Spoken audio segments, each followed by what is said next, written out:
Kolkata RGK medical college रे दुष्कर्म और हत्या घटना रे मामलार शुणाणी करिवे सुप्रीम कोर्ट। सीजेआई नेतृत्व में शुणाणी करिवे 3 जणिया खंडपीठ। आसंता मंगलवार शुणाणी करिवे खंडपीठ। आरजीकर मेडिकल कॉलेज रे दुष्कर्म घटना रे सुप्रीम कोर्ट मामलार शुणाणी करिवे 3 जणिया खंडपीठ। यही शुणाणी करिवे आसंता मंगलवार शुणाणी करिवे खंडपीठ। अधिक सूचना पई फोन लाइन जोड़ी होइछंती हमर लीगल करेस्पोंडेंट विभूति साहू फोन लाइन वर्तमान जोड़ी होइछंती। विभूति, आरजीकर मेडिकल कॉलेज रे दुष्कर्म एवं हत्या घटना रे वर्तमान सुप्रीम कोर्ट मामलार शुणाणी करिवे।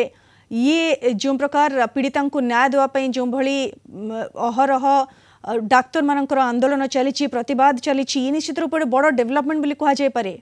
विभूति, निश्चित रूपे एलेना जदि देखिबे कलिकतार आरजीकर हॉस्पिटल रे जो दुष्कर्म एवं हत्या घटना 31 वर्षीय डाक्तर को जो हत्या घटना रे सारा देश में वर्तमान हईचई सृष्टि करछि। विभिन्न स्थान में विक्षोभ प्रदर्शन करा जाउछि एवं सबुठु बड़ कथा होछि सारा देश में डाक्तर माने कार्यबंद आंदोलन करछन्ती। ओपीडी केवल इमरजेंसी सेवा को छाड़देले आउ सब बंद हो जाइछि। तो ये घटनार शुणाणी करने निज आड़ू मामला रुजु करछन्ती माननीय सर्वोच्च न्यायालय। प्रधान विचारपति doctor justice DY Chandrachud, justice JB Pardiwala और जस्टिस मनोज मिश्रा खंडपीठ आसंता 20 तारीख मंगलवार दिन एने शुणाणी करेंगे। एवं जेतेबेले ये गोटे बहुचर्चित घटना आरजीकर हॉस्पिटल रे जो घटना घटी ये हत्याकांड एवं घटनार मामला तदंत भार सीबीआई हाथ रही। सीबीआई 30 जन रु ऊर्ध व्यक्ति को घटना अभियुक्त को चिन्हट करिछि।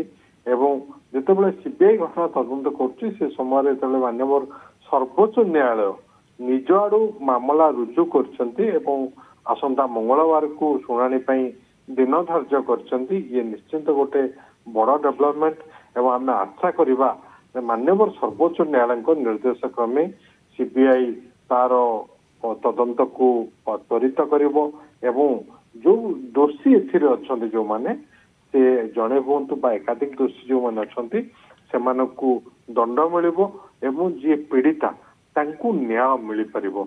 ये घटना केवल जे पश्चिमबंग नुह कलिकता सहर नुह सारा देश में वर्तमान हईचई सृष्टि करछि।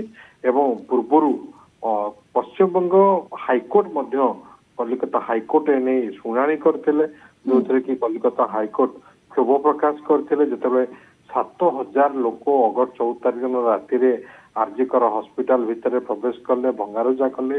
एते लोक केमिति प्रवेश कले ताकू नै कि असंतोष प्रकाश करथिले कलिकता हाईकोर्ट।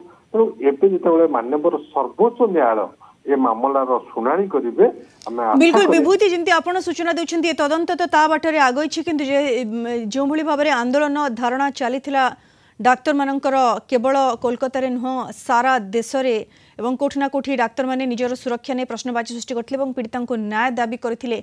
एबे जितेबेले सर्वोच्च न्यायालय निज हाथ को मामला निछन्ती एवं निजे शुणाणी करिवे मंगलवार दिन 3 जणिया खंडपीठ बोली कहिसन्ती। खूब शीघ्र पीड़िता को न्याय मिलिबो ये आशा करा जाउछि। बहुत बहुत धन्यवाद विभूति आपनक सूचना पे।